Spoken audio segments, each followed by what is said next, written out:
ตาลเข้มรอหลวงปู่เลยรอหลวงปู่กันนี่นะดังใหญ่ดังเล็กไปไหนดังเล็กดังเล็กไปไหนเมื่อวานหลวงปู่ไม่ได้มาวันไม่ได้มาเป็นไงหิวข้าวไหมหิวอาหารไหม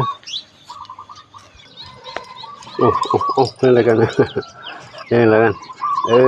จะดำรูปหล่อแล้วนี่จะดังรูปหล่อกันดังรูปหล่อ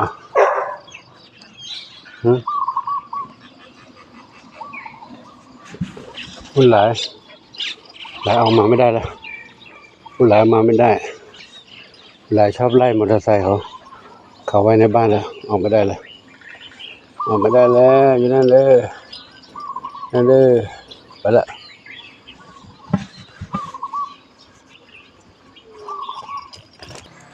เจนรับหลวงปู่เข้ามารับหลวงปู่ในซอยเมื่อวานหลวงปู่ไม่ได้มาบิณฑบาตรถไม่ดีวันนี้ก็ไม่ดีรถดับตั้งแต่นู้นแบตเตอรี่หมดตั้งแต่นู้นก่อนถึงสะพ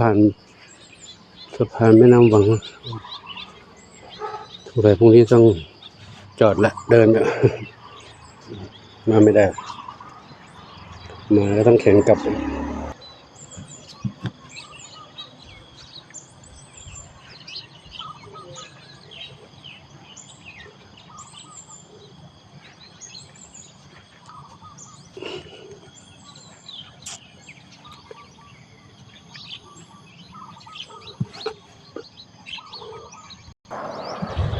จริงๆเดินก็ได้เนาะถึงแม้ว่าจะไกลหน่อย2 กิโลไปกับ4 กิโลก็แต่ช่วงก่อนนู้นก็เดินได้อยู่นะแต่ตอนนี้มีรถไฟฟ้าประหยัดย่นระยะทางก็ใช้รถย่นระยะทางลดเวลาแต่นี้มาถึงคราวที่เขาต้องเสื่อมสภาพเราก็ต้อง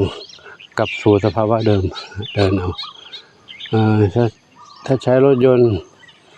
ที่เติมพลังงานเชื้อเพลิงน้ำมันเหมือนรถพระนพดลก็ต้องมีค่าใช้จ่ายในการเติมน้ำมันเหมือนกันการเติมน้ำมันเดินทางไปกับพระนพดลก็เดินทางไปกับ10 กิโลเมตร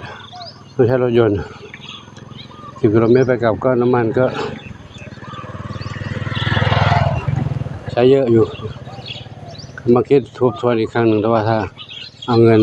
ที่เติมน้ำมันรถนั้นซื้ออาหารมาทำมาฉันเองน่าจะคุ้มกว่า